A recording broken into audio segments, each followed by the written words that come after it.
What's going on, guys? Welcome to another episode of Hyperspace Side. This is episode number 32. Continuing to use the new logo in the thumbnail, which is always fun.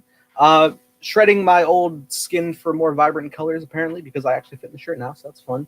And also, we are actually supposed to have been in the element of Star Wars Celebration as of this week. So, bittersweet memories anyway. So, representing for that, which is always nice. But yeah, we got quite the talkative points to get into, which is probably going to have quite a bit of controversy on this panel. But with that being said, joining us as always, we have Carson. What's going on, guys? Yeah, I'm missing Celebration too. I tweeted out earlier my picture of Warwick Davis on his hoverboard going around the big Wintrust Arena asking fan questions. His spirit just makes me miss Celebration so much. I cannot wait to be back in 2022. Just seeing a panel hosted by Warwick Davis. That sounds like a dream. But yeah, tons of stuff dropped within the last 24 hours, honestly. It just came crashing down this week, like Star Wars news likes to. So yeah, finally got gameplay for Lego Star Wars. Can't wait to talk about it. Yeah, we primarily all of our talking points are actually from the last 24 hours, which is crazy. But yeah, joining us as always as well, we have Evan. Yep, second week in a row, we don't have a Mando Season 2 trailer, but we do have a Lego Star Wars trailer that I cannot wait to talk about because I got a lot of chills watching it. Unfortunately, it's delayed for a lot more months. But yeah, I'm excited to talk about Kenobi and Mando again. Yeah, and to that point, while we do not have anything for footage of Mando Season 2, we do have a scene description from what's likely the upcoming trailer that will drop probably within the coming month. This, by the way, just to precedent a couple things. Number one, for any potential possible spoilers that you may not want to hear for both Mandalorian and the Kenobi series, just preferencing that. And also to give credit where it's due, that majority of this scoop information that comes from the guys from Kessel Run Transmissions, both Corey and Noah. Props to them for continuously breaking this news, and they had even said they were gonna slow down on the whole scoop game, but they got solid confirmation from their source on this one, and they did not want to just pass on discussing because they got 100%. So I'm Baskin Robbins, right? Baskin Robbins. I love that I made that meme. But it's interesting. I think we've all had our set fill for scoops anyway, but this one is just so jam-packed. It's hard to not discuss. But to begin with, we're going to be discussing The Mandalorian. I got written down points here. What I'll go ahead and do is I'll run down the different points of what they said so that we can have the flow of discussion off of different points. Just to start off, Ahsoka is going to be featured in this scene that is specifically made for Mandalorian marketing. It's not necessarily going to be an actual scene in the show. It's going to be for the trailer. And it was said she's wearing her gray cloak, presumably the same one she had in Rebels finale. Yeah. She's set to be fighting 2 assassin droids in a familiar location. And to exact quote Noah, he says, the area, the type of establishment she's in is a very common place in Star Wars. You may go here to get a beverage every now and then, which to me screams Mos Eisley Cantina. What the heck? I don't see an alternative spot. And then he said it wasn't. He said it wasn't Mos Eisley. He says he doesn't think it's Mos Eisley. Gotcha. He said it could be. Then what the heck is he teasing? I don't know. He quote tweeted I tweeted this out on Hyperspace Twitter. Yeah, I saw that. And he quote tweeted it, and he was saying and it's funny because he liked the tweet. I was like, oh, so he agrees. It confirmed. But no, he was like, I don't personally think it's Mos Eisley, even though the man is the scooper. Okay, the man is teasing something. There's no other place to drink in Tatooine. I was rewatching their video, and both Corey and Noah said they know the location, but they're not allowed to say. That's BS. So wait, I love those guys. But either you know it or you don't. If it's not Mos Eisley, then you don't know it because I think he's getting more cryptic with it just to preface it. I don't know, but we're going to Dex's Diner. Come on, guys, we're going. Yeah. I don't know. I was like, is it the Death Stick Coruscant bar? But why I think it's Mos Eisley is not just his little drink thing, but he said it's a commonplace in Star Wars, and we've now visited Mos Eisley twice in the canon. So I would figure it would be there, especially when you have the whole previous scoop knowledge that we were talking about with ideas for Fennec Shan, Boba Fett, and Cobb Vanth, and everybody on Tatooine. I think it makes the most sense if they're gonna do that. It does, but please, like, I know. we always harp on episode 5 of The Mandalorian, but like, can we get out of Tatooine? Even I know we're going back there, so I gotta get over it. But can we get out of Mos Eisley at least? Like, come on, Tatooine is a huge planet, and we're going to Mos Eisley every time. Like, I would like. come on. I mean, to be fair, we don't even know if this is like hinting at anything that's actually going to be in the show. It maybe just be sizzle for Ahsoka. And on his tweet today, I don't know if Nathan, you brought this up, but apparently they shot this 2 weeks ago. Yeah, weird. Which is interesting. I imagine they used that volume technology, which could also preference that this is once again exclusive trailer footage, not to be in the actual show. Yeah. Yeah. I am excited that Star Wars Newsnet's description of Ahsoka is basically confirmed here with the gray cloak. I think they're the ones that scooped this like a couple months ago. I think like shortly after the Clone Wars finished. But yeah, so that's cool. They still really got to sell me on Ahsoka. If they're putting her in the marketing campaign, and if she's only going to be in one episode, like what's the point?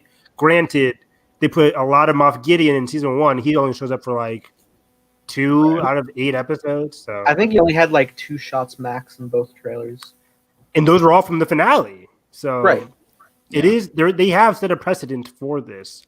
And it's interesting because it honestly makes it more like I feel like she would not be in the marketing if it wasn't already out there, and just so at least in the community.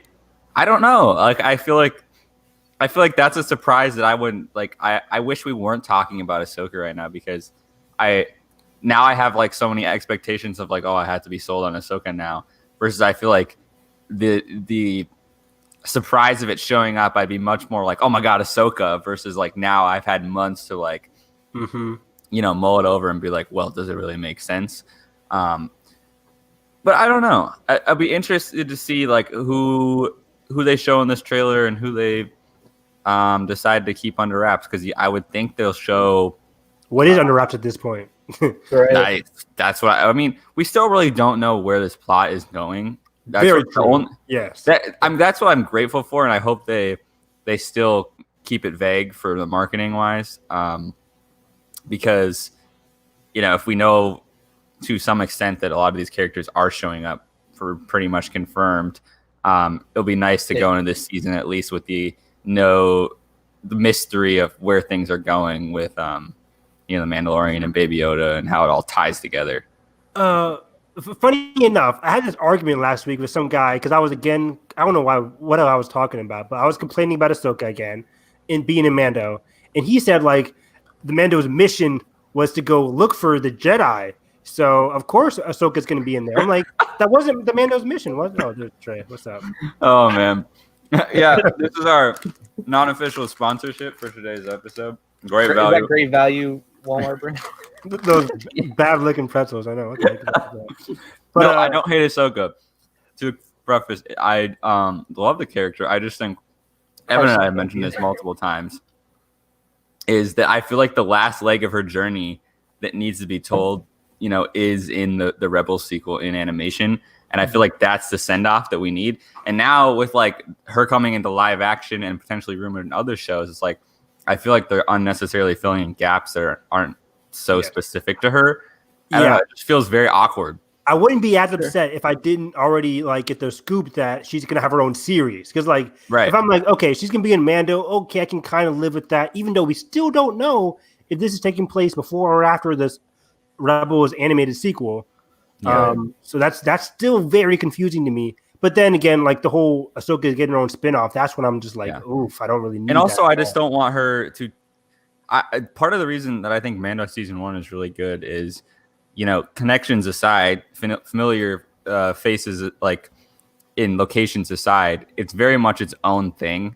And I think to like stray away from, I just don't want it to be like a cameo fest season 2 where we're just getting like you know, oh my That's god, essentially this what- person. That's like, essentially what episode 5 kind of was. Anyway. Right.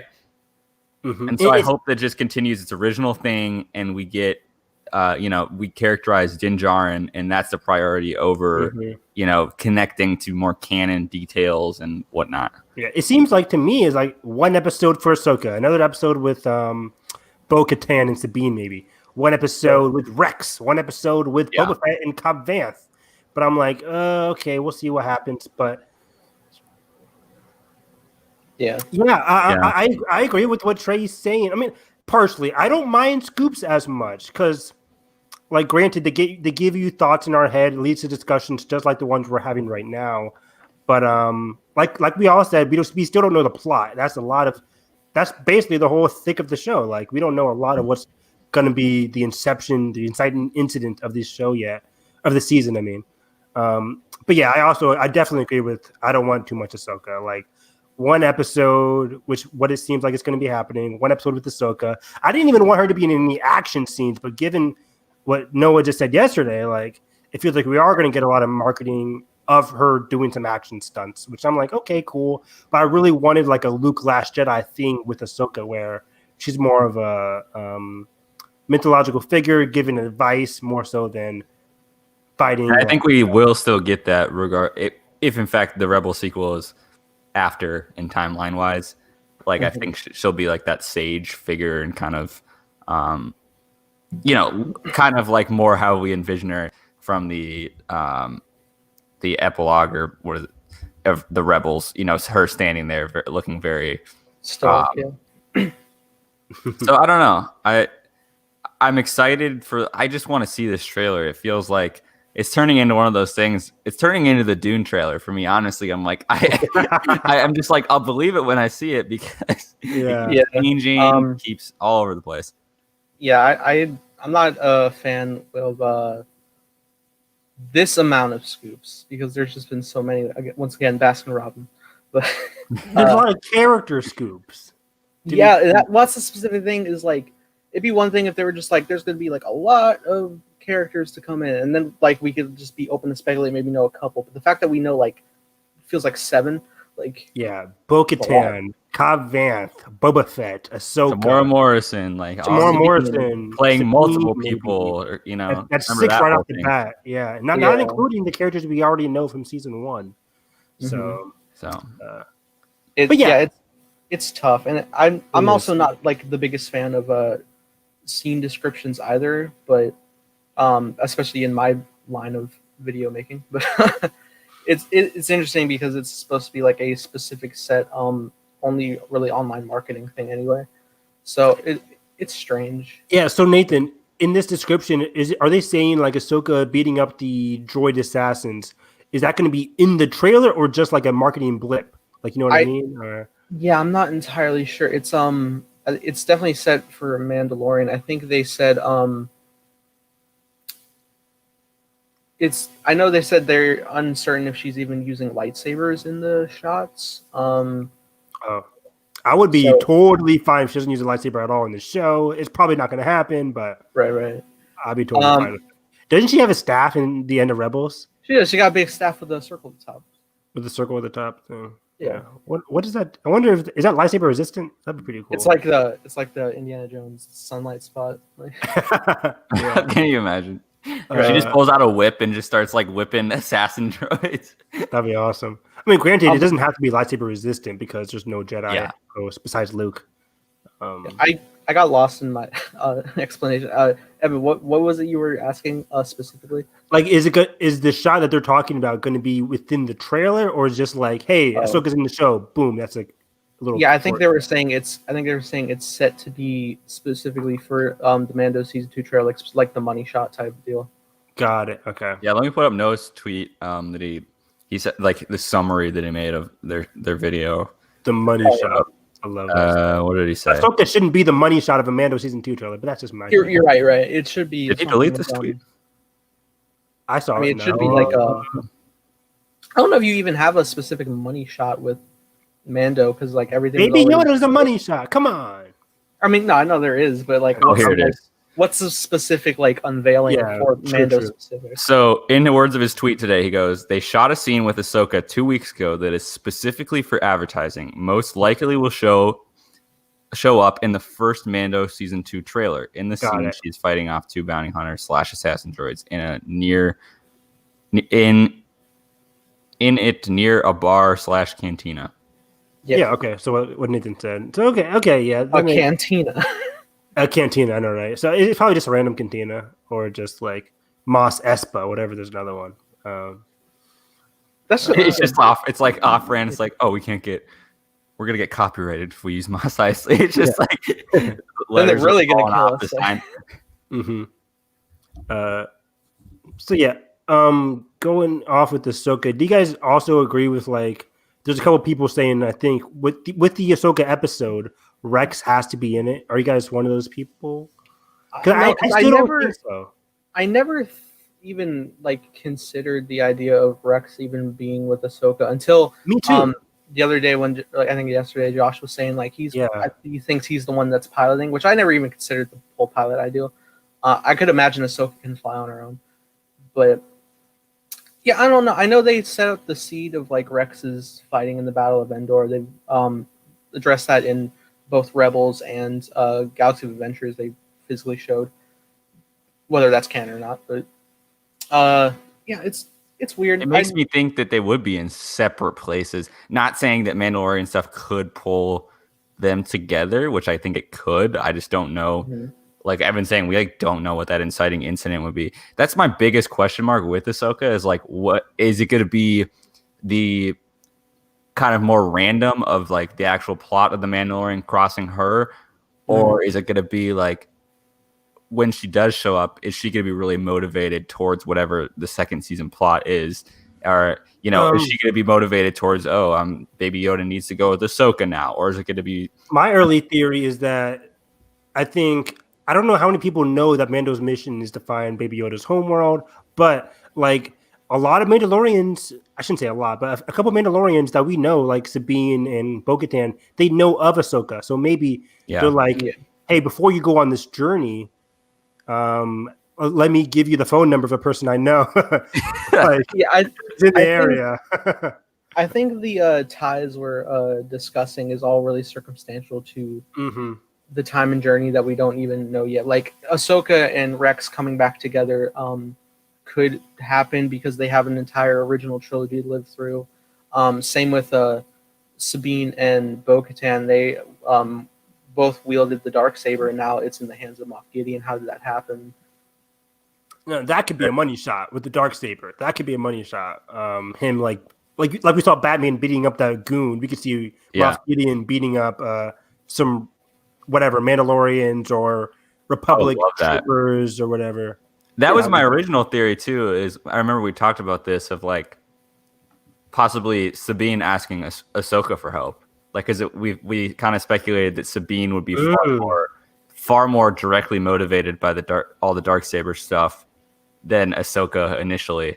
I agree. Yeah. So that could be interesting. Of her Bo-Katan too. Yeah. And Bo-Katan. So it's all there to pull her in. I just don't know which of the angles they're going to use. Wait. So are they still highly confident in Sabine? Which news site reported Sabine? I forget which one. Was it Noah in them? I feel like it might have been. Cause I think Bo-Katan was heavily. I think Bo-Katan makes a lot of sense. Sabine, I'm more like, she could, she couldn't. Like, I think Sabine. I think Sabine stemmed from the Ahsoka news, probably. Probably, I should probably look that up right quick. But a lot of I remember it was a couple of months ago, and it was like, I honestly feel like it was after all the Boba Fett stuff got confirmed. Everyone's like, oh, there's another, familiar face showing up. But I can't remember if it was Kessel runs transmissions or not. Okay, yeah. Insider Noah Outlaw has recently tweeted that Sabine might appear. So it was Noah. Okay. So yeah, then I have to believe it, kind of. He's hardly ever wrong. But so yeah, those two Mandalorians make a lot of sense. It's the Ahsoka stuff where I'm just like, oh, okay. But granted, I haven't seen it, so I don't know. So and I'm just. My whole prevailing theory has been like they're gonna dive into the exploration of different forms of honor in the Mandalorian ways. Yes. Between both, I guess both ideals with Sabine and. Yeah, there's so many different Mandalorian people in this, like, you know what I mean? And they're all going to be kind of having a different perspective on what's going on. And we forget that, like, the Mandalorians that helped Din Djarin in season 1, the survivors aren't necessarily going to be happy with him because he kind of messed a lot of stuff up. I mean, he did, but they willingly decided to help him out in episode 3. But like, so they all got like killed off at the end of season 1, right? Even though we assume like there has to be a couple. I think there's somewhere. A couple survivors or something. Yeah, so treated somewhere. I can't remember what the line is. Like, I think the one that Jon Favreau played, or wasn't there a Mando, like that guy that was being like a dick to the Mando? Yeah. Yes. Is he still alive or is he dead?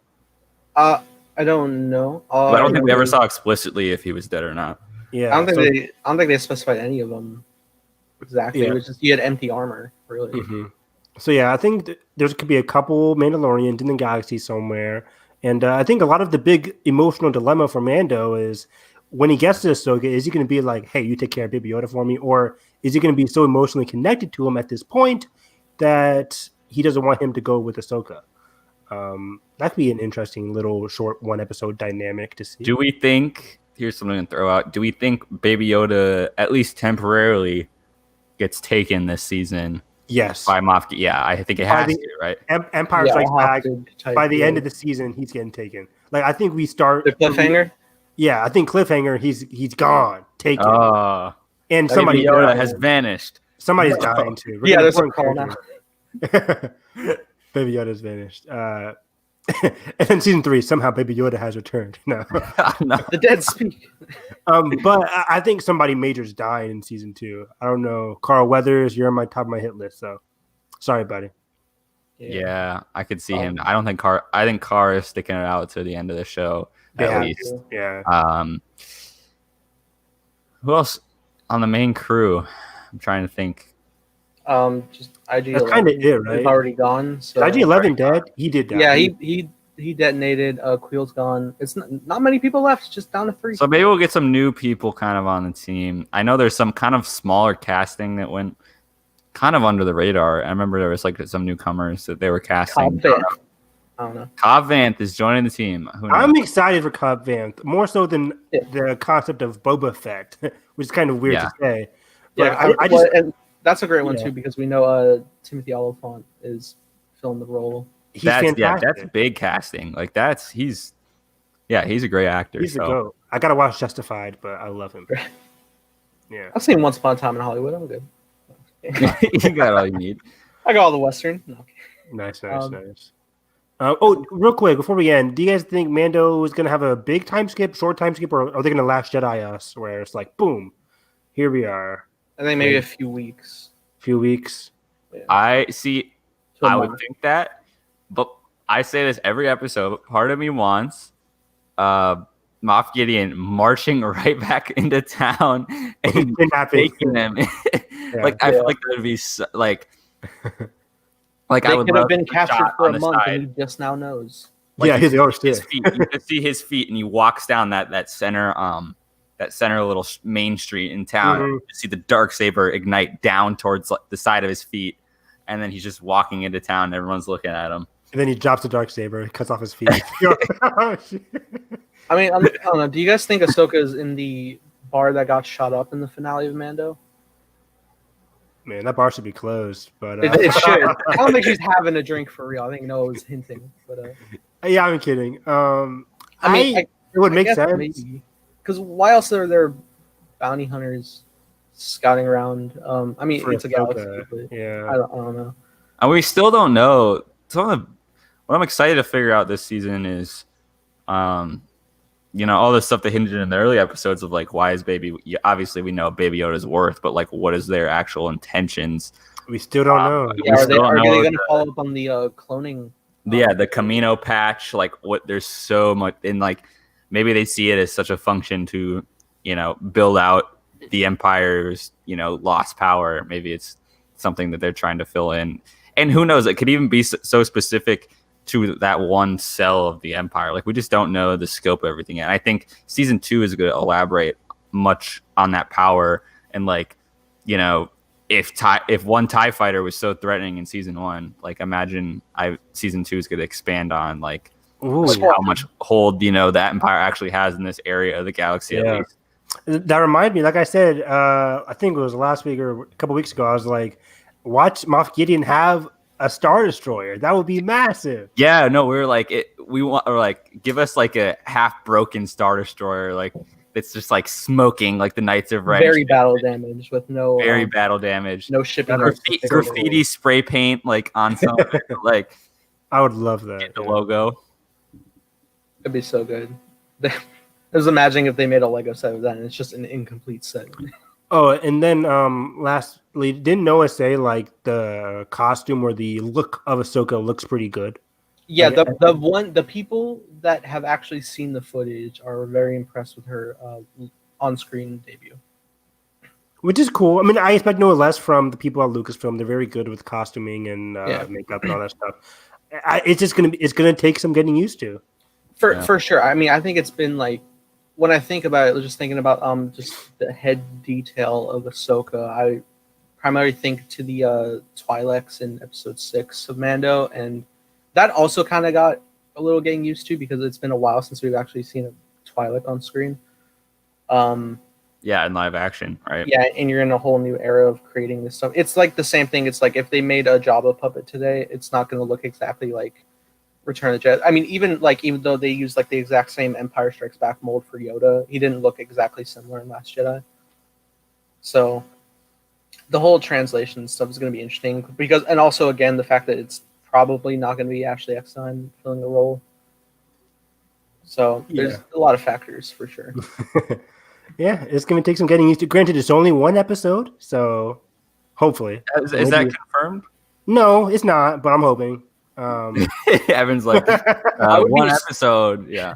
And I would be stunned if they somehow went along the lines of having the voice redubbed with Ashley and like they like really meticulously. Wow, that would be crazy.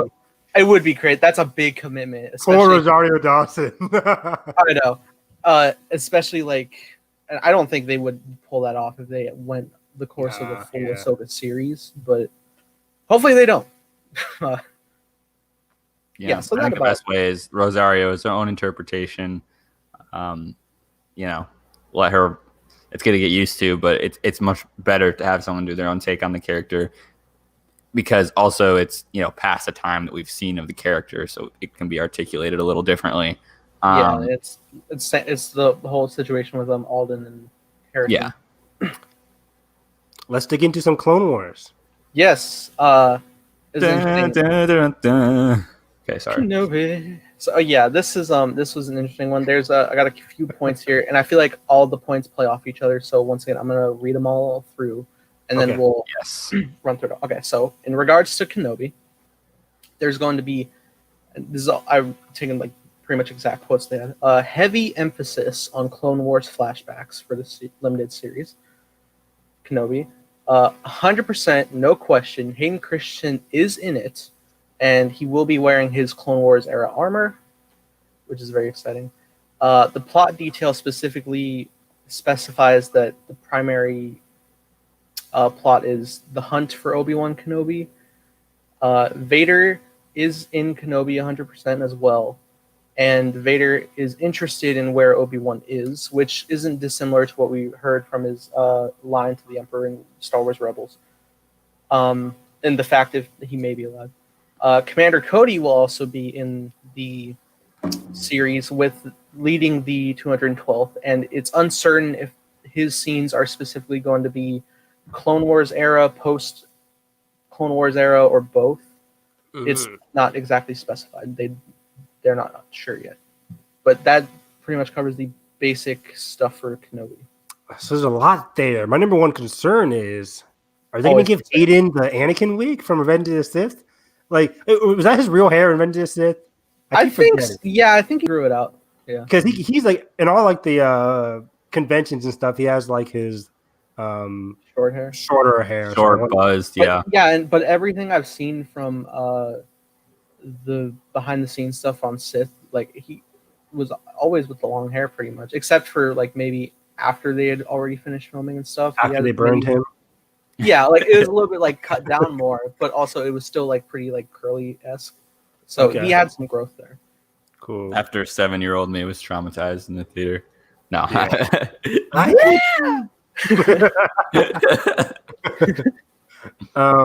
But yeah, okay. So Hayden being in it, like we've talked about this for months now. Awesome. I would expect no less. You kind of have. I'm happy, dude. Yeah.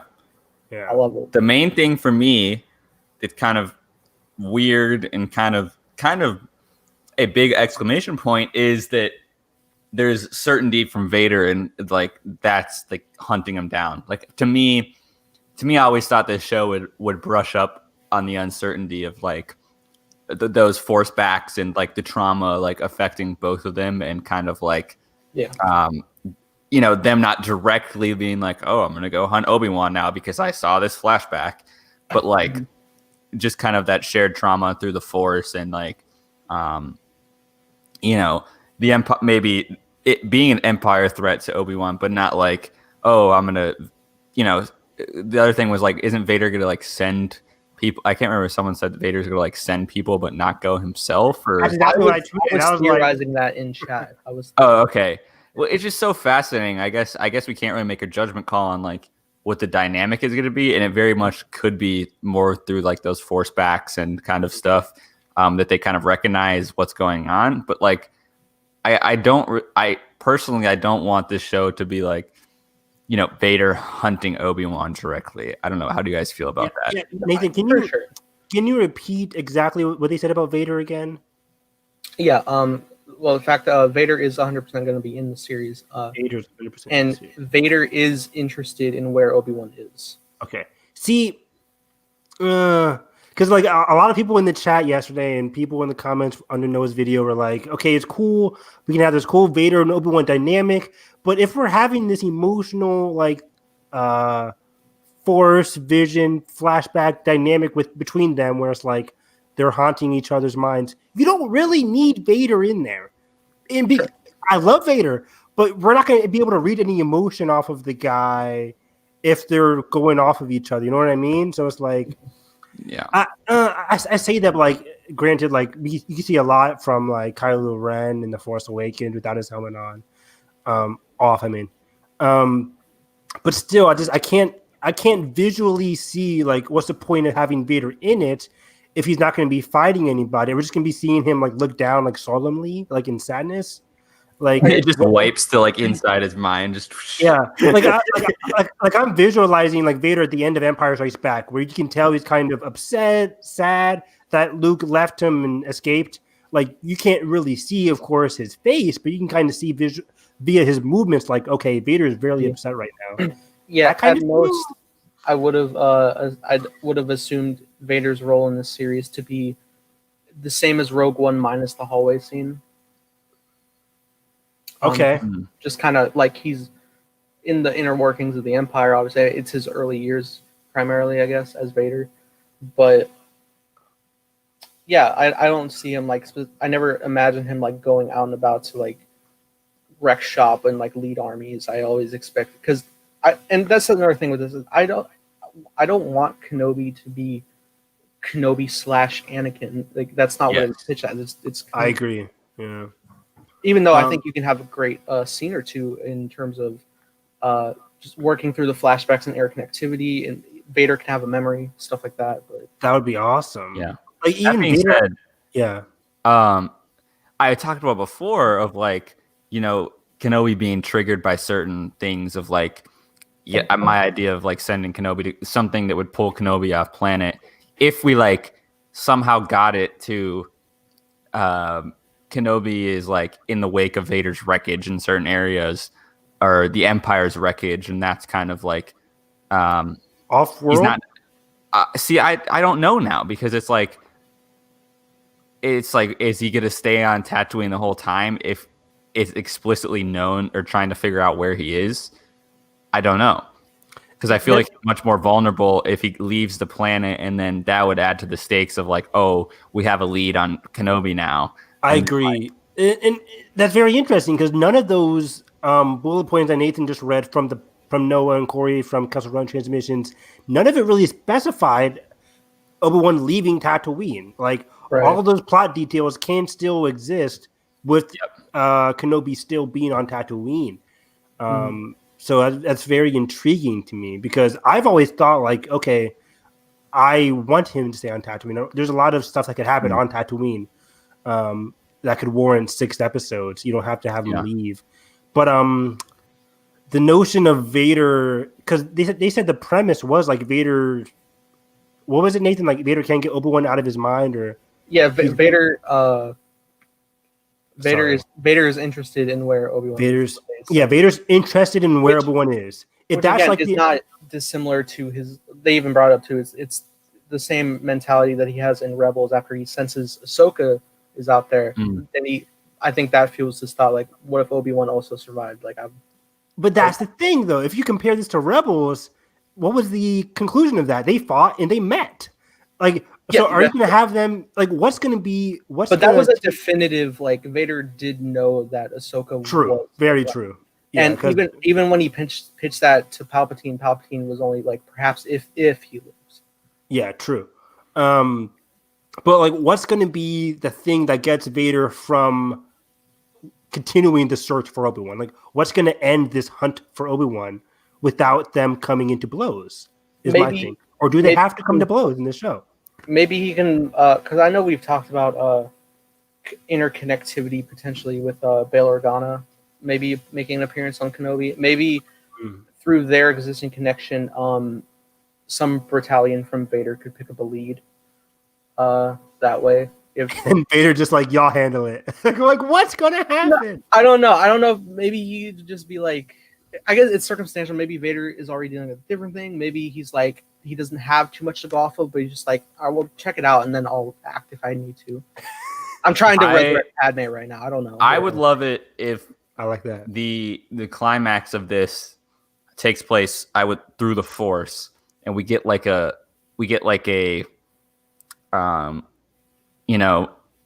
a suppression of the minds kind of battle where they're trying to oust each other mentally, where it's like kind of a very vivid Force.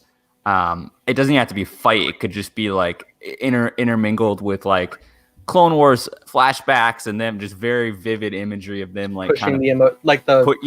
the emotion like through the Ben Force. And Chewie. Yes, something like that. I'd be down for it. I mean, that could actually make a really powerhouse finale to leave off of. Yeah. That could be interesting. That leaves a lot of unique opportunities there. I would love that. I really just don't want them to fight physically on this show. I don't think they will. If they do, that's... Do you think any like form of an Inquisitor will appear in Kenobi? That's a great question, Nathan, because we have to ask, like, if Vader's not going to come to blows against Obi-Wan, who's going to be the main antagonist of the series? We have Commander Cody, Inquisitor, perhaps. I don't think an Inquisitor is going to be on the show, but there's a lot of Inquisitors. There's a lot that we don't know about yet for Inquisitors, which is funny because initially I was just like, yeah, there's a couple by Rebels, but then like as early as Fallen Order, there's some. So my early theory that I think is not happening by now because we would have known about it was. I am blanking on the name right now. There's this Sith Lord post Return of the Jedi that existed during Anakin's time. Is this the Legends, by the way? That existed during Anakin and during the Clone Wars time, but he was related to the Tusken Raiders, right? And of course, they all get murdered by Anakin in Attack of the Clones, or most of them do. Is it a descendant of the victim? He's like close to one of them. Oh man, I saw Stupendous Wave tweet about this like recently because we used to have this conversation back when Kenobi wasn't even a thing. But I'm like, it would be awesome if like this Jedi post Revenge of the Sith, post the Order 66, comes back to Tatooine, probably like grows in the dark side. Obi-Wan fights him. Like that could be like a little small villain there, like a Jedi survivor that, unlike Obi-Wan, doesn't want to continue the ways of the Force. Like. I love that idea. I would love. So, what's his name? That's fascinating in the sense that I feel like there could be something either tied in with the Empire or on its own of like Obi-Wan's receiving this signal from somewhere, and like maybe it's like uncertain, but he like feels compelled to like go check it out, and it could be in the mix of like Vader preying on like sending out these signals and trying to like bait surviving Jedi into coming to these signals and trying to. I think that would be really fascinating. And then they were kind of already exploring that in Revenge of the Sith when they yes let out a beacon by the clones, but it was in traps. They had to fix it. And also it's in the beginning of A New Dawn actually has a scene where it's young Kanan talking to Obi-Wan about like, okay, but what if this happens? What if this happens? Like, how are you going to reach the Jedi? Like something, and it's something that Anakin would know of, like sending out a signal of like, hey, this is, you need to go here, do this or don't return. So obviously Obi-Wan wouldn't have that much faith in anything that comes out because of, time's passing and he doesn't really know who's out there. And he has that this purpose now of watching over Luke. But to me, what's strongly why I kind of want him to be pulled off planet for at least one episode is I think the tension coming from, he's like, I have to get back is so compelling. And then the Empire threat of whatever is going to be the Vader dynamic, whatever he's sending, can be crashing down into Tatooine and could be at the stakes of Luke. And I imagine like this climax of the show could be like Obi-Wan having to, not inadvertently save Luke because all of a sudden all the Empire presence is coming to Tatooine or whatever it is, Inquisitor. I don't know. That fascinates me as well as all the Force stuff that we talked about. Yeah, absolutely. It would be an interesting thing, especially the idea of something calling him out, because I think they had a similar thing with Kanan and Rebels with the like they thought Luminara was imprisoned, but it was a trap. That was an awesome episode. Yeah. I still don't know how they even pulled that off. I still feel like Obi-Wan would be so smart at this point, because this isn't just like a fresh. He just got dropped on Tatooine. But you say that, but also that could be driving him crazy a little bit. He's not the character we get to, and he hasn't, completely come into his own self-awareness of like everything that's happened, and he's like understanding of himself, because obviously you sit long enough on this planet, you're going to start thinking about the past and all those mistakes and stuff, and so that can be making him vulnerable and distracted, and he could make a bad decision which could lead him down a path of, at least temporarily, something that pulls him off planet or distracts him from whatever, protecting Luke or whatever's at stake on Tatooine. I think that thing could be Commander Cody. Like I think they talked about, could Commander Cody be in the past, in the present? I think he will definitely be in the past, of course. But also, since we didn't see him die in anything yet, show him in the present, where what's it called? Where maybe he's like sent to find Obi-Wan randomly or whatever. Can you imagine like that PTSD that Obi-Wan would get of like, that would be crazy. Like all of a sudden, cold call, boom, Commander Cody. Like that's like I always wanted Rex to be in this scenario, but it doesn't look like that will happen. But still, I would still love to see Cody and Obi-Wan square off, because again, it's that trauma of Order 66, of failure, of like everything building up from Revenge of the Sith. So, what fascinates me too is, imagine like after that interaction, like Obi-Wan's kind of starting to lose it, and we get like him trying to like run back home, and he's seeing Clone Wars flashbacks in the streets of Tatooine. I would love that, of like, love it, where he's trying to run, but like, it could be very noise oriented too. Of like around the corner, you just see like, like blaster bolts like coming, like in the last season of Clone Wars, like down that bridge, just blaster bolt coming through, just down alleys, and he's like looking, and then he's like sitting down, and all of a sudden he snaps out of it and it's not there, and then he could like encounter more stuff. I would love like that to be something that would trigger him. I would love to like enter, like to that point, like he's on his way home, so it's a more like open field desert, so like whatever he does won't be as consequential to his surroundings, but more just his own psyche.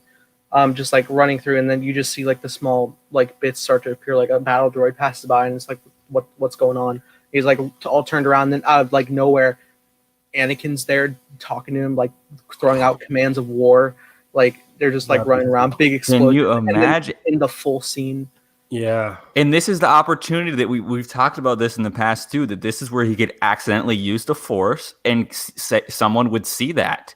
That could be a potential lead for this too. It's like, then he has that to deal with. And that could be something that's also just centric on Tatooine of like, how do you explain to a person, like after all these years have passed, of like, hey, don't say anything, like, because you gotta kill him. Yeah, and that's also a mental battle in and of itself. Because like, when's the last time Obi-Wan's killed somebody? Like, it's not. That's fascinating. And I think that could also open a interesting dynamic to maybe his state of being could be seen by both Owen and Beru, and maybe Beru would be more compassionate toward how Obi-Wan's feeling, but Owen's just like not having it, and he just wants to protect Luke. Yeah, we always talk about Joel Edgerton and Ewan McGregor having this dynamic, but we haven't talked about Beru. Beru would be a very fascinating dynamic that we don't see as much with Kenobi. Because like we always get grumpy Owen, but we don't get Beru's perspective on this. So I would love to see. I forget the actress that played her in Revenge of the Sith, but it doesn't really matter. They could have somebody else be Beru. I would love to see her and Obi-Wan have this cool, interesting like dynamic, because is she going to be very, very protective of Obi-Wan? I mean, of Luke. Well, hold on, you can recast Obi-Wan? Her, but not Joel Edgerton. I mean, come on now, it's Joel Edgerton. But I can see. God, that is. I'm sorry. We could see like such an argument between Uncle Owen, and it's just like I could just imagine just like him just screaming at him, like, "All you bring is death. Like, leave." Like, yeah, I would love it. Oh my God, chills. Oh man, Joby Harold, we trust. Come on, this show is just so much. And also, I don't want to lose hope on Natalie Portman. If she can come back for freaking God, Love and Thunder, give me a big commitment. Give me Padme and Kenobi. Tell her like, hey, we got you. Deborah Chow is directing. Yeah, like please. Well, that could be a thing too of like, because he probably feels like he failed Padme too. Definitely. So imagine he gets home. He gets home and he just sees the back of Padme's hairpiece. Like she's just sitting at his kitchen table. Like imagine just like like that vivid. I can't imagine. I would love if they like match cut flashbacks. That would be amazing. Yes. Like I can't imagine. Speaking of Obi-Wan's failures, like let her go, Anakin. Like he watched this girl get choked. Yeah, he didn't. Yeah, they did like different scenarios there, like different perspectives. Oh my God! Imagine a horror like flashback scene of Natalie just choking like right in front of him. Like I don't want just he can't stop it, man. Yeah. Like I want a Natalie, and I always said like there's a scene in Revenge of the Sith that we didn't get to see of Obi-Wan talking to Padme before Anakin left to go to Mustafar. He's like, "Oh, you just missed Obi-Wan. He was worried about you." Like, I want to see that scene too. Like, what was he actually saying? Like, come on. There's so many good things. I can imagine them doing quite a bit with all of this. I think you can have a great scene with Cody as well. Like maybe, like even though, like Obi-Wan would want to stay hidden from like new stormtrooper armor now. It could be a matter of like he like keeps his head down, but like nobody's not gonna necessarily recognize his face when he's hooded, except maybe Cody might. And that could be the red herring that gives him away. I recognize that beard anywhere, old man. Right? Man fought side by side for years. Yeah, like that's the main battalion Obi-Wan fought with.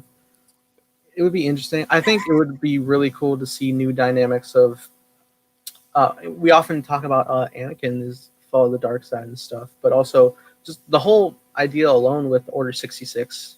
Plaguing the PTSD as well. I think we've seen a semblance of it. I think maybe in Kanan. I think we definitely saw it in Cal and Fallen Order.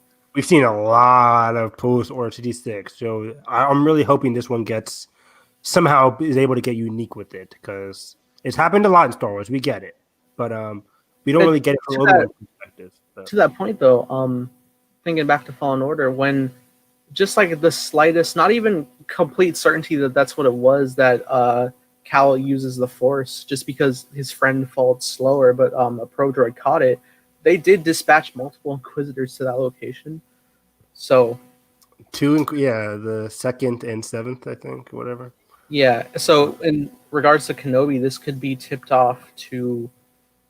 I don't know if Anakin I don't know if Vader would specifically need to know that at the point in time. I mean, they could. Like, it could just be like, it could be a very general, like, hey, there's some like strange activity. It could be very general, not like, oh, there's a Jedi on Tatooine. Now that makes sense. That could be the detail that tips off Vader, though. Like, okay, they're active. Yeah, okay, whatever. It's an Inquisitor, but it could be that hint, but like that it is Tatooine. Mm-hmm. I don't know. It'd be interesting.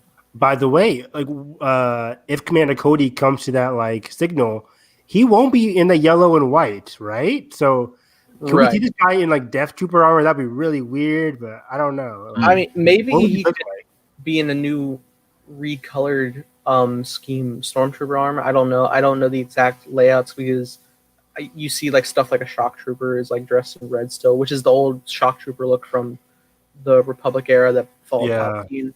So it's possible. I think we'd get a better semblance on what clone to Stormtrooper-esque would look like when we get to the Bad Batch series, I guess. Mm-hmm. So exciting, yeah. No shade. Better option. No, but it's all really interesting. I'm just like looking through it again. Lots of exciting possibilities, honestly. Yeah. And the fact that it is like the driving plot is the hunt for Obi-Wan is not what I initially would have thought. I initially thought this was going to be like a Logan scenario. Me too. Which I would be more excited for. Yeah, it still can be. Yeah. Imagine he thinks he's being hunted. That's a potential PTSD thing too. Of like he's seeing stormtroopers. What if he sees there's like stormtroopers running, or he's imagining these things? He can't distinguish what is real and what's not. So that could add to the whole tension of like, is he actually being chased? Like, is he actually being hunted right now? And so by the time you get to the climax of the show and it is real, it's so staggering to him because he's dealing with all these flashbacks and finding his purpose on Tatooine of protecting Luke and just all of the conflicting things. The reason why I was so skeptical of like, because they phrased it in the sense like the whole series is about the hunt for Obi-Wan, where I'm like, right, well, this hunt has to be pretty bad because he ends up in the same spot that he hid in the first place. Which is why I would imagine it might lead to some off-world. Yeah, that's what I kind of... Which would make sense. And if that's the case, then I wouldn't mind him going off-world. Got to throw the scent off. I imagine him with his little baby monitor, like making sure... Oh, Luke's okay. All right. Yeah, he secretly installs a comm link inside. Pulls out his satellite phone. It's got like a giant antenna. Yeah, we're always talking. Whenever we talk about Obi-Wan, we talk about all these characters that we know, like Padme, Anakin, Cody, Vader. I'm hopeful that we get some casting in terms of new characters to the show. I want some unique, different people. Maybe he meets some people in Tatooine that is going to be central to the show that we just don't know about, or maybe the main villain, a new Inquisitor that we just don't know about. And not to further put, also to the point, I also don't think you would see any semblance of Darth Maul at all. It wouldn't make sense. Just to throw that out there. Yeah. But I mean, also in terms of like characters that Obi-Wan knows, we could hear about the what's it called, Maul's corporation, the Crimson Dawn. Yeah, we could hear about that. That'd be cool. I think so, especially when Obi-Wan's near the accompaniment of Hutts, for sure. I think in terms of like PTSD, I feel like you would also need to have a reference point to Satine as well. I think that could be good to harbor on as well if he's already thinking about like all of his losses. Like, Padme would be like a loss for sure, but I feel like he has even deeper ties to Satine. Live action Satine. Which, and to that point, she is killed the exact same way Qui-Gon was from the same person. And that bring back Liam Neeson too, by the way. Oh yeah, and I imagine we'll get Force Ghost Liam Neeson because he has to be the one to tell him about the ability to transcend the life of the Force. It was set up in Revenge of the Sith, so yeah. Where's that scoop? Where's the Liam Neeson scoop? Yeah, give me the Liam Neeson in the what's it called? In the Satine live action scoop, played by Emily Blunt or something. I don't know. Oh my god! Now you think, well, I know Nathan has brought up that he wants Liam Neeson in turn, and I'm like, does he need to? But imagine like, kind of. No, I well, thought that's a point too. Is like, I think they had set up in Clone Wars that Qui-Gon can't physically manifest because he didn't really get it, so it would just be voice. well, you say that, but Obi-Wan could be seeing him. Oh, quote, yeah, that's you know what I mean? And imagine like he's like replaying that in his head, and I just imagine so vividly during that fight of when Qui-Gon gets just bonked in the forehead. Remember that move? You gotta block it. Or he's just like looking into the fire, and he just sees like just Maul's lightsaber like come out of the fire, and like gets showing Qui-Gon get stabbed, or just like stuff like that. I feel like it's possible to kind of bring him in, but I don't know if they will. We talk about Mando season 2 being cameo city, but Kenobi might just be the record. He could have Maul, Ambaru, Owen, but it works better. Anakin, Vader. It's already a pre-existing character. Totally. Like Mando's completely new. I agree 1,000%, which is why I'm not so upset about it. Like I would want Maul, I would want Qui-Gon, I would want Satine. It's just the total opposite of my feelings toward Mando season 2, where I'm like, I don't really need Ahsoka. I literally just want multiple scenes of like Rey's Force Vision and Force Awakens of just like running through these collapsing structures. So cool. I would love that. And speaking of that, like we have to get Yoda too. I think that's a must as well. Yeah. Oh yeah, and I'm sure Frank is open to do. What else is he doing? Dark Crystal season 2? I don't know. Knives Out too. I don't know. Can you imagine like a fake Yoda granted, I think that he would try to communicate to Obi-Wan through the Force, but like, what if he's like, Yoda's trying to contact me, but like it's not Yoda? Well, they do have a connection through a certain point of view. Have you read it? Oh no. No, they have kept their strong connection. Like they commune to one another in certain points. Granted, in that chapter, it's during the time of A New Hope. Like that's when it is, and we're presumably a decade before that, but still they could have that connection start to build up, especially because Yoda is also keen to teach again, specifically to Leia. Yeah. While Obi-Wan's over here like, yes, but I failed my master of training the boy. I need to train the next boy. Yeah. Screw Repent for sin is just such a interesting ideal. Mm-hmm. Good stuff. Yeah. Very exciting. That's about Kenobi. To that point, that about wraps the scoops. But in terms of officially released stuff today, there's a lot in regards to the video game realm. The biggest one clearly was the new skin of The Sims 4. So many people were excited about that. I'm like, it looks cool. Like I've never been a Sims person, so yeah. I recently, because it was cheap and I always wanted to play, I got Sims 4. Oh wow! And I started playing, and I'm like, for the PS4? Yeah, I did. Okay. And I started playing, and I'm just like, this wasn't as nearly as like interactive as I thought I had the free range to. There's a lot of things you have to flow to keep them alive, and I'm just like, damn it! I just wanted to make scenarios. I didn't want to have to like take care of Neopet humans. I gotta eat. What? I gotta go to work. Do you have to go to work? Well, yeah, you got to make money. So I'm just like, your character is broke. I played it once and I haven't gone back. But I mean, if I reskin it in Galaxy's Edge format and Kylo Ren's in it. Yeah, like can you go around murdering people? Like I saw some Raylos tweeting. I'm like, I wonder if I can do it. Anybody wants to connect to my PS4 and get? Yikes! That's too funny. Yeah, that's interesting. Looking at it, it's weird because the Sims. No, okay. Well, the Sims. They also talk in like a gibberish format. Like they don't speak English. So when I saw that in Star Wars, I was like, that's weird. Like even though they already speak weird languages, it's weird. I the only Sims kind of thing I had my Sims for the Wii. when I was growing up, like I had my Sims and a couple of those, but I never really bought the OG Sims and those kind of games. That's fair.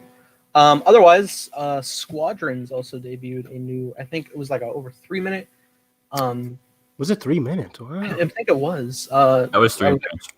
A Okay. lot of stuff going down. Basically, like reaffirming everything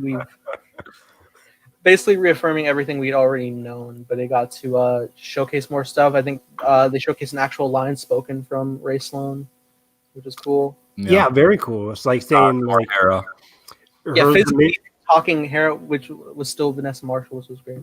That was great. Ray Sloan talking about the Project Starhawk from the Rebellion, about like creating new big battleships. Because Starhawk, I think, is this post Return? This is post Jakku or pre Jakku? I think it. I know it's post Return of the Jedi. I think Starhawk was in the Battle of Jakku. I could be wrong.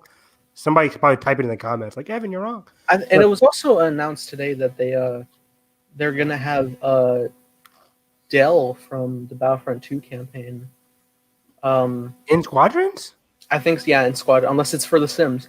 I thought it was for Sims. I don't know if it's for Sims. That's depressing. I'll be honest. I have to go back and chat. But... Project Starhawk, Star Wars. Project, yeah. But I want to say pre-Jakku because it's like, well, only 1 year after Jedi. No, it's got to be post-Jakku because I know it's like Wedge is also there. I forget his involvement, but yeah. Yeah, it's kind of because it mentions like the New Republic too, of like trying to form, and then like the cells of the Empire still trying to survive. Blah blah blah. Like, yeah, and it started out with the whole monologue from Leia, I think. Yeah, super cool.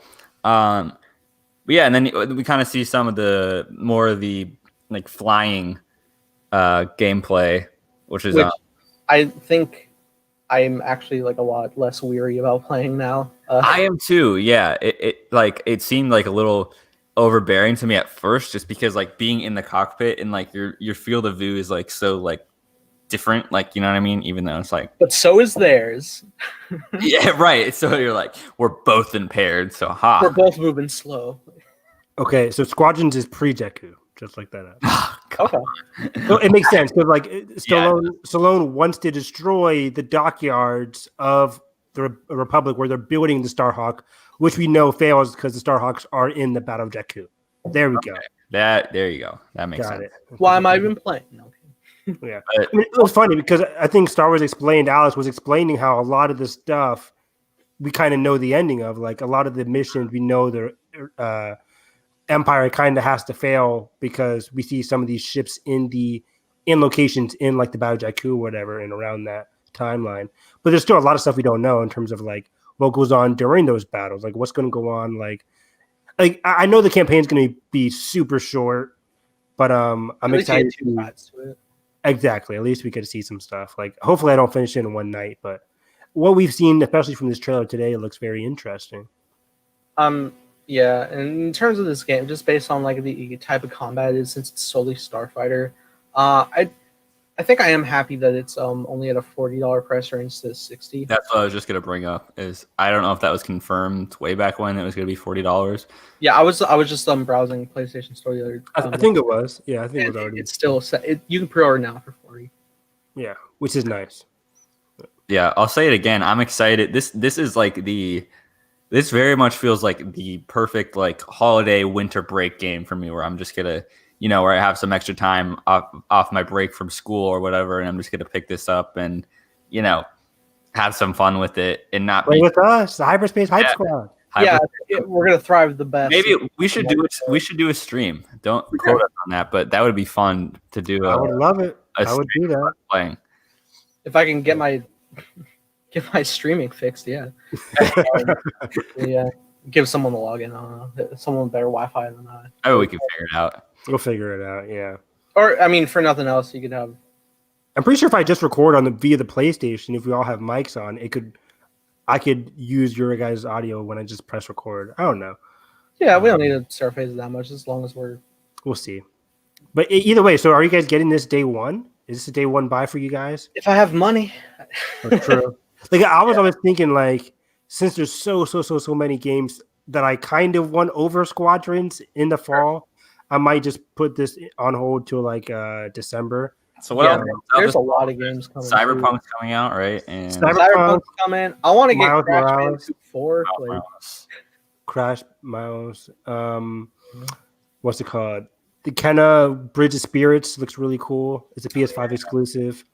They gave me a T-shirt for free. That was pretty nice. You know what? I probably won't get this because I'm going to be saving my money for a PS. Oh, not initially, but I'll be trying to get my PS5 money. So, yeah. My parents already gave me the money for that. Like, for nice. they gave me $450. They're like, just save this for the PS5. Because I think the PS5 is going to be $450 to $500. I think or something. There's no way it's over $500. Exactly. There's no way it goes over $500. $500. Yeah, $500 makes a lot of sense. I wouldn't mind that, but I would like to get day one solely because I want to play online with everybody. But yeah, me too. But yeah, we'll see. Yeah, I mean, a lot of like other existing games, I would probably wait for PS5 before I progress. But, I agree. But yeah, like especially given what we saw in the gameplay trailer, it looks like what I expected. Like this didn't show me anything that I was super surprised about. I knew Hera was going to be in it. I knew Admiral Salone was going to be in it, but it was cool seeing them. The gameplay looks as fresh as ever. Like it looks really awesome. Like I saw a lot of the multiplayer from Alex and the other EA Star Wars people on YouTube, and it just looks fantastic. So, yeah, I'm super excited. Even my brother can play with me too because he plays on the PC, and they're doing cross-platform. So that'll be awesome. Oh, they are? Okay. Yeah. You know what I wonder if so. I'm not sure what because we don't know that too many details about PS5 and everything yet. But with your PlayStation account, say you buy this game digitally for the PlayStation 4, right? And you play, are you able to then download it on your PS5 through your PlayStation account? You know, I hope so. I hope they would allow that, and I would hope that if any specs upgrade, that will translate to. Yes, that's the main thing. It's like, why would they give you the wrong version? It seems like a lot of games are having different rollouts for their PS4 to PS5 thing. It seems like it's a case by case, which I don't like, but we'll see. Even so, I'm fine with like if it's like, oh, you only can have it installed on one of your PlayStations at a single time. Like, cool, uninstall it for my PS4. You know, fine. Sure. Because you're primarily going to use a new console anyway. Use the new console. So I'd be fine with that. But obviously I think it's something that they're probably working out for a lot of these fall games. Is like, hey, you know, because a lot of people do just buy the store versions now and not the discs. I just looked it up. So the EA boss at EA Motive said, we're not planning a separate version of the game for next-gen consoles, but yes, backwards compatibility should work for the game. So it's not going to look better just because it's on the PS5, but it should be a free transition if you have it on PS4. That's good to hear. Okay. That is good to hear, yeah. Let's get into the meat and potatoes. Yes. I already said the Sims 4. I don't know. But... that's more like the vegetables. No, but for real. Finally, at last. Delayed though it may be, they came out swinging with heartfelt nostalgia Tross music. That really shocked me. Like they're going to use the Tross music from the. It's a good soundtrack though. It kind of hurt me. It kind of hurt me because I'm like, it got me. Ray's igniting her yellow saber and she's smiling. I'm like, what if the execution of this would have been so much better, so much meaningful. Well, I was watching it and I was just like, oh yes, I do love Lego, but yes, Lego Star Wars: The Skywalker Saga officially has its specific gameplay trailer. This is actual like game footage probably without all the overlays of like stats and stuff, but you know. Very cool to see. A lot of stuff kicking off with the Binary Sunset, and primarily, which threw me for a surprise, is that they're doing all like the movie dialogue and stuff, but it's re-recorded with new actors. New actors, new dialogue. I don't think it's straight dialogue, of course, because there's some new stuff too, sure. Yeah, because it's all comedy. Which makes sense when you want to translate that. I think they were pretty. Lego went into a shift in making these games. Like back then, it was just kind of like mumbles and grunts. Then they got to a point like thinking on when they did Lord of the Rings. I think so. They Was might have Batman also that Lego Batman? Were those also grunts or? I think no, Lego Batman I think had dialogue, but it was like a whole think so, original too. story. Okay. But yeah, no, I think Indiana Jones had grunts. It did. Yeah, I don't know about Pirates of the Caribbean or all that, but I know when they got to Lord of the Rings, they actually just straight took the movie dialogue, and if they added new jokes in, there was just like new animations or like they were silent, so there was no like added dialogue to that. Now they have new exploration, and it makes sense because there's so many voice actors available for the Star Wars universe. Like just for example, I think it was Tom Kane, maybe, who is he the one that does the voice of Yularen? Sure, I have no idea. Most likely, I'm just gonna go out and because I don't think it's D. Bradley Baker. So yeah, he like for example, I instantly recognized he was doing his Yularen sounding voice, but it was for Qui-Gon. He was doing the different dialogue for Yoda back as well. The voice acting just overall sounded really great in this trailer. It like, did. It some of it did for a loop at first because I was like, all right, Luke's talking. Wait, is it Luke? Yeah, I kept putting my listen, and I'm like, wait, is this the? I think did Daisy speak? Because I think Daisy was the one where I'm like, that doesn't really sound like Daisy, but it was close though. I was.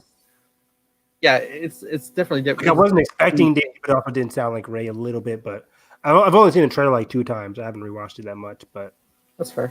You want to go shot by shot with this? I mean, should we? I don't know. I can remember a lot of the shots from memory, I guess. Yeah, it just in a broad sense, it just looked way more. I tweeted this out. It looks way more immersive in terms of like the. Yeah. Oh yeah, it is like I think they had a shot of Mace Windu running through Coruscant.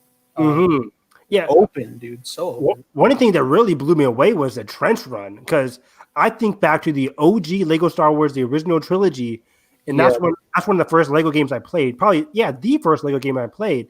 And for like the Death Star sequence, it's kind of like an aerial view where you're just like you're not in the trench. You're not in the trench. You're just like pressing circle, just fire at some shit. You're gathering proton torpedoes to shoot down gates. Yeah, exactly. To continue. Yeah, it's very like singular in the way that you're going about it. This makes sense because they're puzzle games. So this one is like the trench one is huge. It covers the entire like. I think they were like dodging through debris of explosion.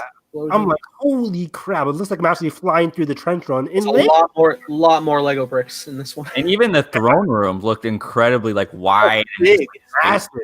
There's a big old gap between Luke and Palpatine, which I think Sam Witwer's back for Palpatine, which is great. Oh, I should emphasize both throne rooms. The Snoke throne room looked incredible. Looked amazing. I have a Lego set of that, and I'm just like, this is way bigger. And even the Death Star fight from Rise of Skywalker looked crazy too. Of like Rey jumping up, that was amazing on Lego. Yeah, and seeing the lightsabers clash, I'm like, oh, the visuals just look so clean. And then, of course, all the comedy. I love the Porg bit in this. Is hilarious. That was great. I love at the end, the ending thing with Palpatine like trying to throw his lightning, and then those are the actual Lego bricks you have. Yeah, it's so cool. And then he throws it, and then the actual lightning and the actual animation looks so cool of Luke blocking it. It's so beautiful. I love the shot when it's the Empire Strikes Back duel between Luke and Vader, and just I'm looking at that right now. I'm like, it's so beautiful. Like, look at this cinematography on Lego. Like, jeez, the pod race is gonna be so cool. I'm pulling this up right now too. The pod race looks so immersive. Like, jeez. And we can't forget the fan favorite Yaddle is in there for like a solid 3-second shot. She's chilling on Kashyyyk, it looks like. Which is and I just looked at the Battle of Geonosis looks even better than what we saw in the OG Lego game. Like, the Geonosis looks massive. You can see Anakin using the Force push. Like, why does the IGN trailer have the most views? Weird. It's the most popular gaming company. Because I guess like who's really looking to a Star Wars gaming channel? And I just saw so Obi-Wan's like flying in the Battle of Mustafar. He's like flying on like the rope thing. I'm like, holy crap! He's on the robot, the droid. He's on the robot thing. I'm like, geez, it's so different because I think in the OG Lego one, you're just like on this rock thing and slowly you just have to basically just fight Anakin like in an all-out brawl. The Vader Rogue One shot looks super cool too. Oh yeah, yes. Also, I love Leia switching out her hair. Force Awakens coming out of the troop carrier. Oh yeah. Yeah, this was Obi-Wan going through. Yeah, exactly. And you see him flying. I'm like, wow, like this game just looks. Give me this now. I'm paying $20. The planet that they have the resistance based on and Rise of Skywalker looks pretty cool too. Finn on that little grappling thing here of sliding down. Yeah, that looks fun. There's gonna be like big maps to traverse through. Oh, and I'm looking at the combat right now. So this is an image of like Luke on the Death Star, and just the gun combat looks really well refined here. It looks like actual blaster bullets. Like it doesn't look at and also like the Phantom Menace fight looks incredible. Maul's lightsaber. If you go to like that shot of Maul swinging his saber, you can see like the momentum of it. It looks crazy. Oh, and the Luke blue milk shot. Which I heard that's actually. I heard the milk mustache Luke is an exclusive figure you can get with the deluxe edition for real. Ooh, which I'm definitely getting. I mean, guys, I didn't see Crate. I want to get all the character packs, man. Me too. I missed Crate this first time around. Oh my god. What time are you at there? Okay, I'll go up the trailer. It's at 150. 150. Wow. Wow. Yeah, you're right. Dang, it looks awesome. Let me see here. Oh yeah, and some dude just. Oh my god! Someone's skiing on the ice. That's so cool. I was livid. That was so cool. Dude, I want to touch on these guys. I love the Han and Greedo shooting, just like Who really shot first? It's so gorgeous though. Like right after when the gunship. Beautiful. Geonosis. Oh my god! The Geonosis battle look even more cooler than like the other stuff. See, now that we talk about it, like dissect. Yeah, there's so much. But the more we talk about it, I'm like, I'm sad that it's coming out spring 2021. But I'm like, take all the time. This is a lot. Like, I cannot blame them at all. The original trailer from this like last year looked really polished. Yeah. Already. Granted, the Rise of Skywalker didn't come out yet, so they had to wait for that. But I feel like they're gonna keep. I know it's primarily funny, but I feel like there's like a real sense of emotion in there too. Like I see like the scene with like Anakin getting the Vader mask on. Like he's like looking away terrified. He's scared. I'm like, oh, poor Anakin. But then it's so cool because then the next shot is just the Rogue One image, which is crazy. Yeah. Which is great because I was like, all right, cool. If you're gonna go Rogue One, you better put Solo in there. Which was also great to hear that they're gonna have exclusive character packs available. That was just what I was getting about. For not just Rogue One, but also Solo, Mando, Clone Wars, Bad Batch. Bad Batch apparently too, which I guess connects with their TV show, which is probably going to come out early next year. Then early spring. Yep, it was when the show was going to come out. That would make sense for the tie-in. I think they're going to have Clone Wars packs as well, Rebels. I think they'll freaking Kanan and Ezra and Hera and Sabine. Guys, it's coming. It's got to come with the Rebels sequel coming out next fall. Give me the DLC right at the same exact time. And I think if you want to keep more attentiveness to I don't think there's going to be like a big online multiplier thing, but I think they'll have updates of like new missions for Lego Star Wars for different like you can like put in occasional like here's a Mando episode, here's the Kessel Run. Oh, I'm sure, yeah. Those are the best part about the Lego games. Like once you beat the original stories from each movie, free play. Give me tons and tons and tons of secrets. Like I want to play this game for years, discovering new levels, different. Like if you get over 100,000 gold, you can discover a new level under this level. You can brand new missions. Like I want a lot of content for this game. And I love that you can use specific characters that weren't in there originally, but they have the specific powers that you need to get through. Yeah, and it'd just be fun to not just see new characters in these elements, but the fact that the game is so polished, like it looks super polished. Yeah, the super like reflectiveness on all of the tiles, the bricks and stuff from the saber glows. It just looks phenomenal. I think. Obi-Wan as a Force Ghost was looking really great too. I gotta put that in there. There's a very funny shot with him and Yoda from Return of the Jedi. Initially, I don't think it is anymore, but initially when I was hearing the Help Me Obi-Wan, I really thought it was Billy Lord at first, which I think would have been phenomenal. But I'm not certain of that anymore. Yoda's looking good. But I hope we learn more about the character creation because I love that kind of stuff. Did you guys catch have all the little circles? I want to see all the little circles of all the people you can choose. Yeah, that's gonna be like 3. I know you're gonna have to scroll. You're gonna have to scroll. I know we all talked about Leia shifting her hairpiece, but did you guys notice that 3PO is like using a paint roller on his arm to turn? Oh my god, I didn't even see that. Yeah, it's hilarious. Right behind her. That's so good. I'm pumped. Like again, like from previous games, this could be like online co-op. So like, and like this was another gag I caught on. Is just when Poe's like scratching BB-8's belly, he opens a flap like he's kicking his leg like a dog. Oh my god! I just thought of more Last Jedi stuff. Can't wait for Holo's sacrifice in Lego. Oh, imagine the light's gonna look shatter the bricks. Dang, that's gonna look beautiful. Dude, it's so good. The Death Star fight looks so good, and the fact that this is gameplay footage. It looks so cool. You can see you're sliding. I'm like, yeah. I wonder if you actually get the ability to like do those super jumps across. Like, you might be able to. I don't know. It looks so fresh. So fresh. That's why I love Lego games. It's like they're always just gonna have longevity that no other series can replicate. Like I still just. I can't wait to go play on my PlayStation 3 right after this. I'm gonna go play Lego Star Wars. I see Obi-Wan versus Grievous too. That looks really awesome. Yeah, I was just about to say, like, I was looking at like the Hoth battle, and that looks great the way it dives. Yeah, Grievous and Obi-Wan are looking. Isn't that like amazing? Like, come on, dang. And the Rancor looks phenomenal too. That's a big step up. Windu on Coruscant, yeah. The Walker with Finn and Rose, great. It's so good.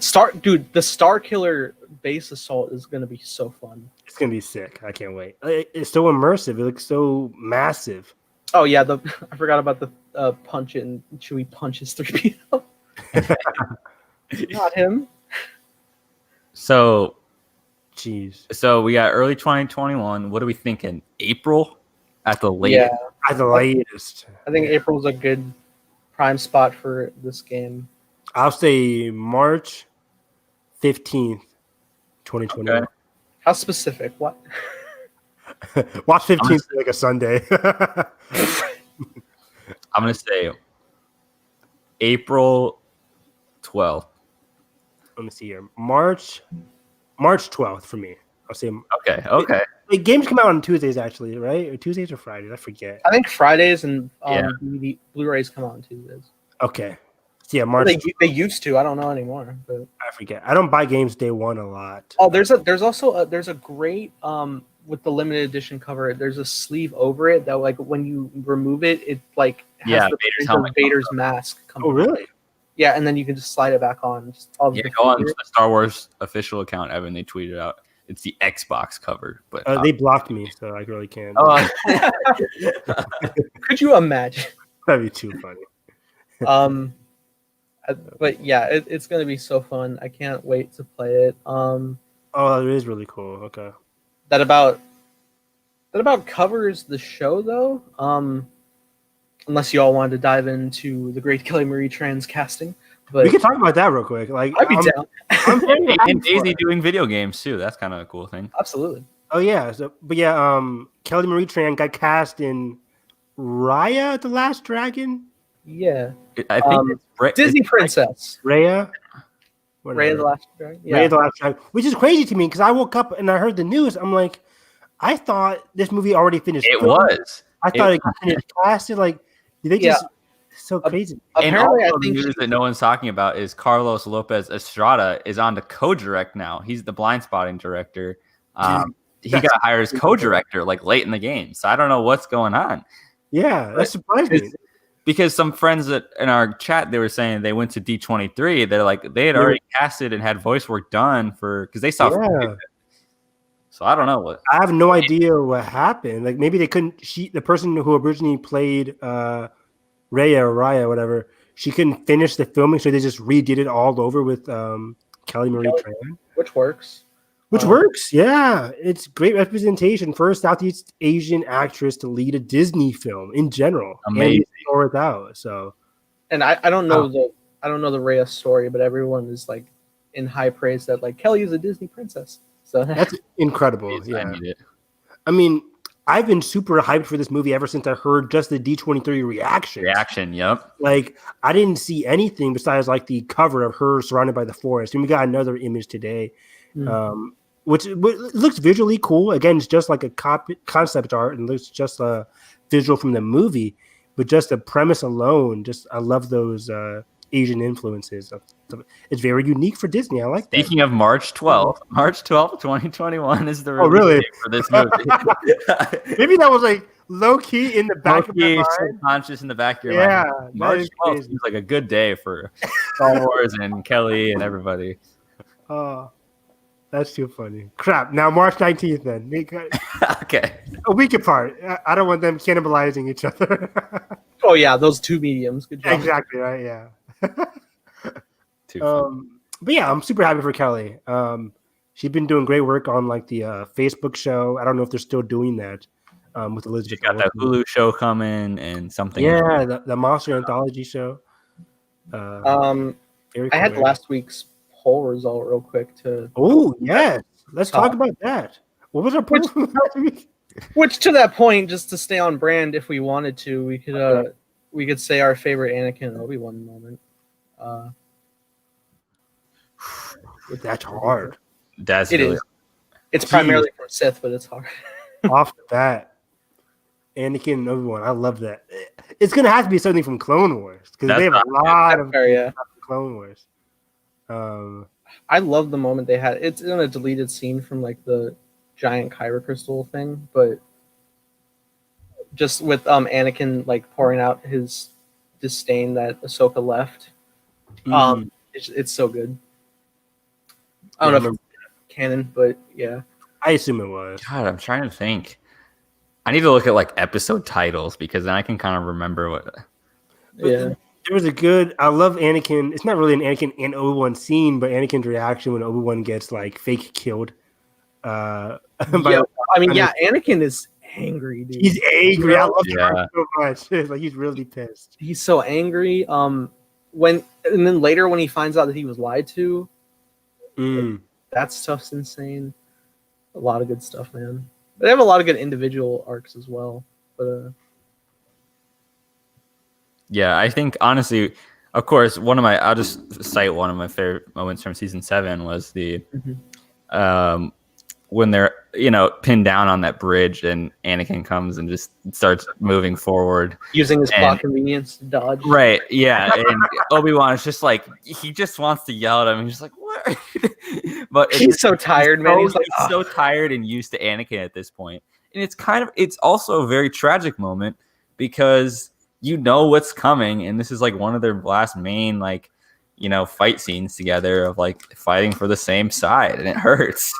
That does hurt. I mean, I guess my favorite Anakin Obi-Wan moment isn't exactly happy, but it's when everyone's yelling at him saying like, "You're my brother, Anakin. I loved you. Yeah, you're the chosen. You're the chosen one." Like I love it. Like that's some of the best moments in all of Star Wars, right?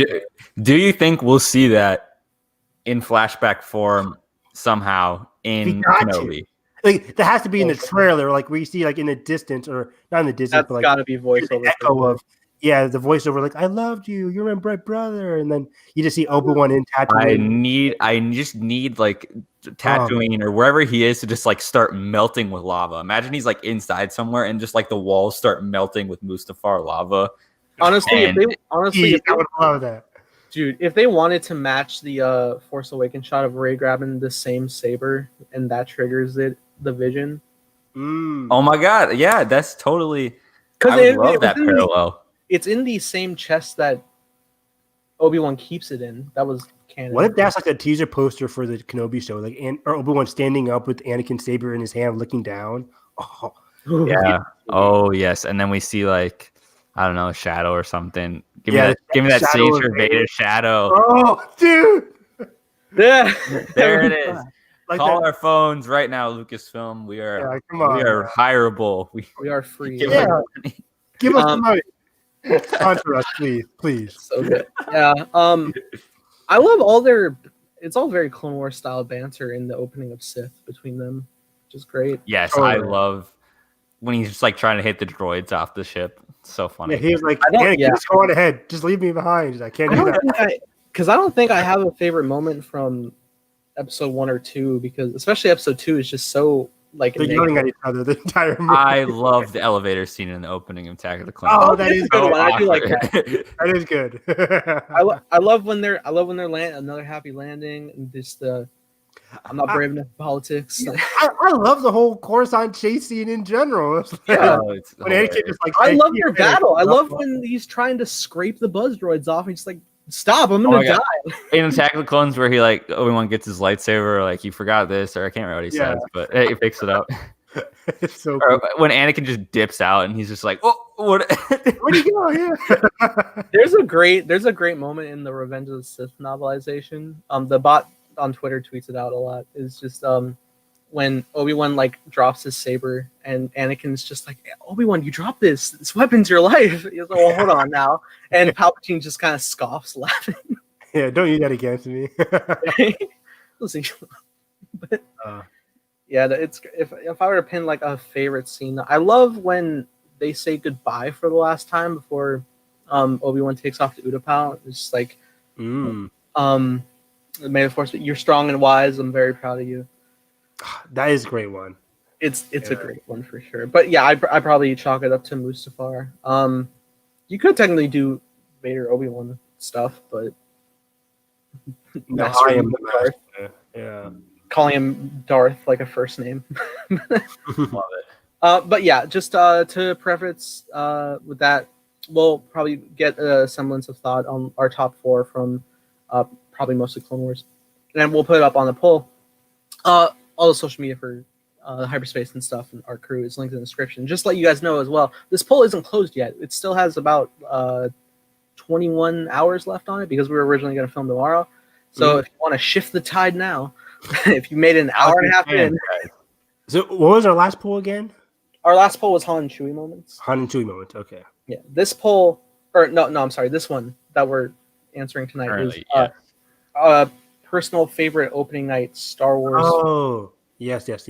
So yeah, I asked. I assume Force Awakens is in the lead, maybe. I asked on Twitter, what Star Wars opening night premiere was your personal favorite? Not just from seeing the film, but any potential fan events, marathons, collectibles, or fan crowds, and etc. that you may have experienced. So originally, like a couple of them were tied, but not anymore, I guess. So in 11, I think I voted for Last Jedi, if I remember correctly. Okay, so in 4th place, at 11% is The Rise of Skywalker. Shocker. Which was originally tied with the next one, but that since broke. And so now at 14% would be Rogue One. Okay. Solo isn't on the list because just with the poor box office, I didn't figure. Yeah. Sorry. But yeah, in 27% was the holiday special. No, seriously though, 27% was The Last Jedi, 48% resounding. Wow. Force Awakens. Okay. Which makes sense. Yeah. And what did we each vote for? What did you say? I voted for The Force Awakens. And because I love my Last Jedi experience so much. And I think I had more like what's the phrase? Butterflies in my stomach, I guess, for The Last Jedi because I like had so much theories. But Force Awakens just as a whole, that build up, that energy in the theater, that experience, I'll never forget it. Yeah. And I also hard to replicate. It's amazing. And I also chose Force Awakens because I went through a whole 1 through 7 marathon since 1 a.m. Couldn't imagine. Had a panic attack, but yeah, no, I think I chose Last Jedi purely because I was more stressed at The Last Jedi one initially because my projector didn't work. And that whole thing was honestly, it's just so memorable. It's so etched in my brain of like how anxious and stressed I was that, you know, it was like 7:15 and the movie was supposed to start at 7. And I'm like, oh my God, they're going to have to refund my tickets. I'm going to have to see it on a Friday. God forbid. I have to dodge spoilers the next night. Yeah, because I've already been off Twitter for like a week and I'm just like, this is horrible. I got spoilers for The Last Jedi after I saw the movie. Like somebody quoted my tweet saying Snoke dies. I'm like, okay, I already saw it. Congrats. Yeah. It was fun. Yeah, that's our show. It's so funny. We went like literally an hour longer on my cup of tea yesterday. I need explanation why we go pretty shorter for Star Wars, but even though there's so many theories in that, but when we're just like, yeah, wasn't the Batman trailer cool? 40 minutes, like. That's crazy. It's so much with that. I mean, I can tell you, when the Mando season 2 trailer comes out, Oh yeah, that's gonna be a huge. That's a whole episode, pretty much. Yeah. Did you see how Ahsoka did this?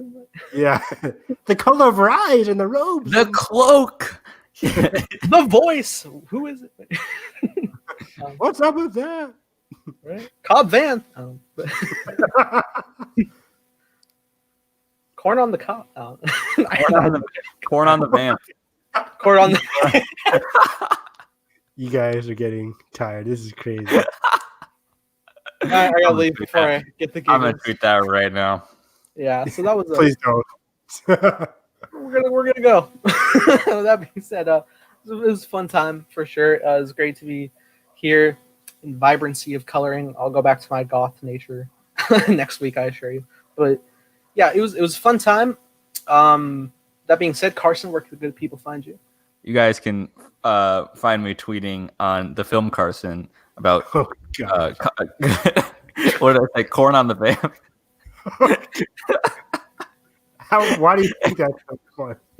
I don't know. It's pretty funny. Nathan thinks it's funny. I love puns, man. But I will be seeing Tenet on Monday night. I'm very excited to see Tenet and review it in non-spoiler fashion, just my general thoughts, because everyone that I've heard so far is just like, this is Christopher Nolan's most complex movie, which I don't know how the man can outdo himself based on everything he's made, but I'm excited to see what it's all about. So catch us on My Cup of Tea when we talk about Tenet next week. Evan, where can the good people find you? You guys can find me on Twitter at HarrisEV9, wondering who is the next HOH on Big Brother. No, but I'm excited to see you guys' reactions. I might not be able to see the early access screening for Tenet, but I'll just probably ask, like, is it above or below Dunkirk? That's all I really need to know for next Wednesday's podcast. That's what I'm being honest. What? That's all you need. It's already at your lowest. Yeah. Michael Caine is the best action movie of all time, so a lot of expectations now. But no, Has he yeah. seen the John Wick film? I know, right? But yeah, I had a great episode today. Very fun, awesome, great theories. Love talking with you guys. Yeah, and I don't feel like being selfish enough to go full screen. You guys can find me and everybody on our panel, our celebration panel, as it were, kind of, in the description below. I will also be catching both Tenets in IMAX, the first early access screen. But before that, I'll also be checking out probably an empty Monday screening of New Mutants. So By yourself. Which is good because then it's like popcorn. But Yeah. I went around, but I mean, I'll have to have something if I'm there for 2 long films. But Sour skills. yeah. Yeah, no, I think it'll be fun. We're gonna all talk about that on My Cup of Tea on next Wednesday, so that should be fun. By that semblance, we'll also get a sneak peek of the Dune teaser exclusive to theaters. So excited. Oh my God. Very cool. And yeah, I'm pretty sure that's going to be our newest wave of modern Star Wars in a sense, since it's That's all I'm going to be talking about for weeks. Yeah, I'm sure we'll start up a Dune hype or something. So many variants we've made. But yeah, we'll be doing that. You catch me tomorrow. I will be partaking in a trivia tournament again, which will be fun, of Movie trivia of superhero basis. And they're making it even harder on me because I was like, all right, cool, we're going from Marvel DC, but now they're like, here's also Arrowverse, and I'm like, I'm barely in, dude. That's everyone's up against me, dude. But it should be fun. I took second place last time. I'm fairly good at this, so coming for the Infinity Gauntlet, as it were. So it'll be fun. But yeah, with that being said, always doing stuff here. I'm going to also as well be jumping into new reactions in regards to stuff like Lovecraft Country, Lucifer. Also, just for my personal fun, Bill and Ted Face the Music drops, I think, tonight on streaming. So I'm going to be reacting to it straight up because Are you watching it live tonight? I'm gonna try it. If it drops at like 3 a.m., I'll see what happens. But I definitely gotta check it out, and I'll definitely be talking about it on my cup of tea. I assure you. So that being said, if you guys did enjoy this, hit the like button, subscribe if not already. And that being said, I hope you have a great day. Gotta click end broadcast real quick, and may the force be with you.